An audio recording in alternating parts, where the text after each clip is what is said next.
Bem-vindos. Estamos aqui então para falar sobre o tratamento da apneia do sono com aparelhos de pressão positiva, com CPAP. Meu nome é Luciane Fujita, sou médica, pneumologista, especialista em medicina do sono. Estou aqui com a fonoaudióloga, especialista em tratamentos com aparelho de pressão positiva, a Evelyn Truxinas, que vai nos mostrar e nos orientar em relação a esse tratamento. É importante só que nós falemos a respeito de como chega a isso, como vamos chegar a isso, como chegar a esse tratamento. Inicialmente, os pacientes são orientados a fazer a polissonografia para diagnóstico. Se faz o diagnóstico da apneia do sono, na sequência, esses pacientes normalmente que têm indicação de usar o CPAP por apresentarem a apneia do sono em grau moderado ou grave ou mais acentuado, vão ser indicados para a titulação, de preferência uma nova polissonografia para titulação da ventilação noturna, que é o CPAP. Essa titulação se orienta, nós orientamos os pacientes, então, através dessa pressão que é achada durante a polissonografia e prescrevemos, isso é prescrito por um médico, essa prescrição do tratamento do CPAP, e então indicamos para que esses pacientes sejam orientados para o tratamento, né, que é, então, o que a Evelyn vai nos mostrar. Ela vai nos mostrar, então, a respeito agora de como é feito esse tratamento, quais os aparelhos que serão utilizados para o tratamento da apneia do sono. Bom, então eu vou começar explicando o que é que vem no kit de CPAP, né? Então, quando você compra o equipamento de CPAP, compõe o kit, o aparelho de gerador de fluxo, que é o que gera pressão. Que gera pressão, né? Que é o que vai mandar esse ar para a via aérea. O tubo, que é o que conduz o ar do equipamento até a máscara, e o cabo de energia elétrica. Entre os equipamentos, existem funções diferentes, mas independente da função que o aparelho exerce, toda a parte externa, o que a gente chama de caixa, ela é exatamente igual. O que é importante saber quando você vai fazer uma consulta de modelos de equipamento de CPAP, que existem funções, todas elas geram uma pressão positiva e abrem a via aérea, mas elas diferem em algumas modalidades. Então, a gente conhece o equipamento que a gente chama de convencional, ele gera uma pressão única e ele traz somente essa entrada do ar e abertura da via aérea, e aí é o aparelho convencional. A gente tem o equipamento com conforto e acompanhamento de cartão. Então, o que significa isso? Ele gera um relatório que é impresso e pode acompanhar o índice de eventos residuais, a quantidade de vazamento, o número de eventos respiratórios e o número de horas usada noite a noite. E temos também o aparelho com duas pressões, que é uma inspiratória e outra expiratória. Mas esse a gente usa para pacientes mais graves, que têm outras doenças, além da apneia do sono. Isso. Principalmente as doenças respiratórias, né? Intermediário ao aparelho comum e ao aparelho com esse nível de pressão alterado, tem o aparelho que é com conforto. O que ele faz? Durante a pressão inspiratória, que é quando precisa dessa pressão mais forte, ele manda uma pressão única. E quando ele vai expirar, soltar o ar, ele alivia em 1, 2 ou até 3 pontos, fazendo com que a respiração fique mais confortável. Somado ao aparelho de CPAP, né, a parte geradora de fluxo, a gente pode ter o umidificador, que é, na verdade, um acessório. Para pacientes que têm um ressecamento muito importante da via com a entrada desse ar, ele pode ser acoplado ao aparelho, essa peça, né, que ela é colocada uma água dentro, destilada ou filtrada e fervida. Ela é colocada nesse recipiente que tem uma base elétrica que aquece, e quando a gente acopla os dois sistemas,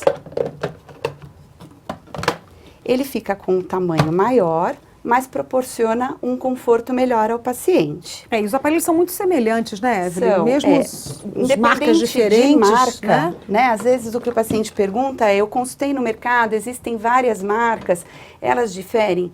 Dependendo se ele tiver as mesmas prescrições de função, independe se a marca é uma ou outra marca. Na verdade, eles vão fazer exatamente o mesmo mecanismo. Uhum.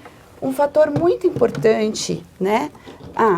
O que vai definir, então, qual equipamento a gente usa é a percepção do paciente a respeito dessa entrada de ar, para a gente saber se precisa ou não ter conforto. A questão de ter ou não uma boa receptividade para esse tratamento, porque se ele foi uma pessoa que adorou esse aparelho, que vai estar conseguindo usar bem, ele não precisa necessariamente de uma leitura de cartão. Né? A gente sabe que esse paciente vai bem na terapia.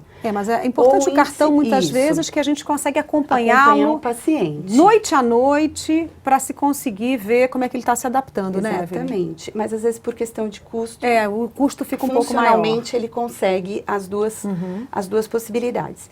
E também a questão da pressão, que a gente sabe que quanto maior essa quantidade de ar que precisa para abrir a via aérea, gera um pouco mais de desconforto, então para esses casos com certeza precisa de um equipamento com funções diferentes, uma função mais delicada, que vai ajudar esse paciente a respirar.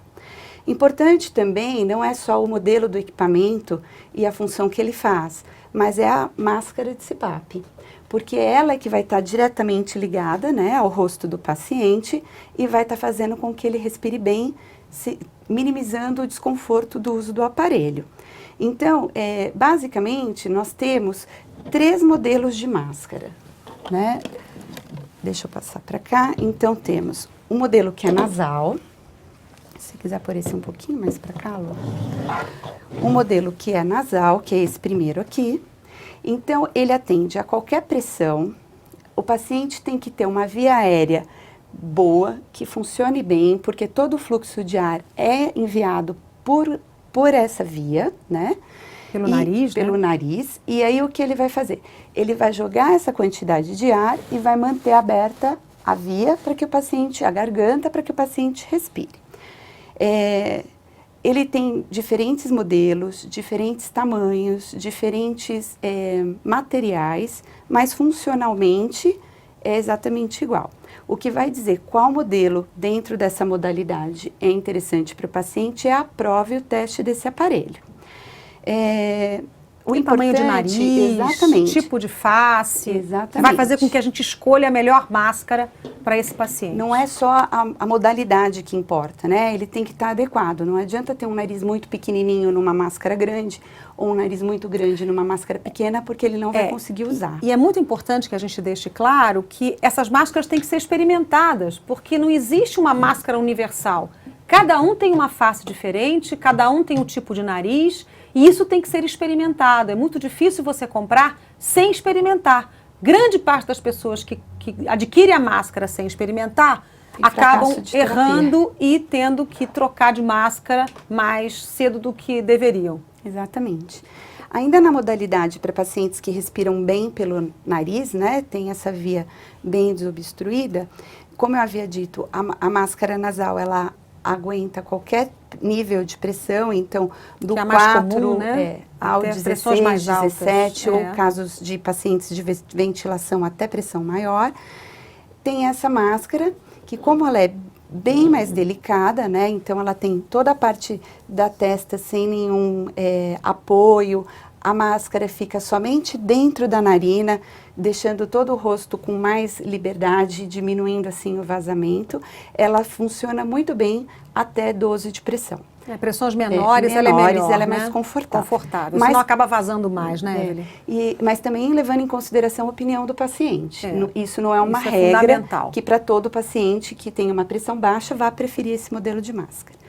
O modelo de máscara oronasal, ele já é para paciente que tem a via aérea obstruída, né? A via aérea superior, o nariz obstruído. Então, ela é uma máscara ampla, que vai desde o nariz até a boca. Até o queixo, pegando boca e nariz, o queixo, né? deixando dentro da estrutura do silicone a boca e o nariz. Assim o paciente tem a opção de respirar pela boca. Assim como a máscara nasal, ela também atende a qualquer nível de pressão. A indicação é que ela seja somente indicada para pacientes com respiração bucal, porque por ser maior, ela acaba tendo um nível de deslocamento e de vazamento maior. Eu acho que de uma maneira geral é isso que eu tenho para trazer para vocês a respeito das máscaras e dos equipamentos. É importante que a gente lembre que existem inúmeros modelos diferentes, inúmeras marcas, e que é muito importante que isso seja bem indicado, bem experimentado, para que a gente consiga ter uma adesão e uma adequação melhor possível dos pacientes que precisam usar o CPAP em longo prazo. Agradeço a presença da Evelyn, acho que isso orienta muito, nos ajuda muito a entender esse tratamento que é fundamental para os pacientes que têm esse quadro clínico. Obrigada. Obrigada.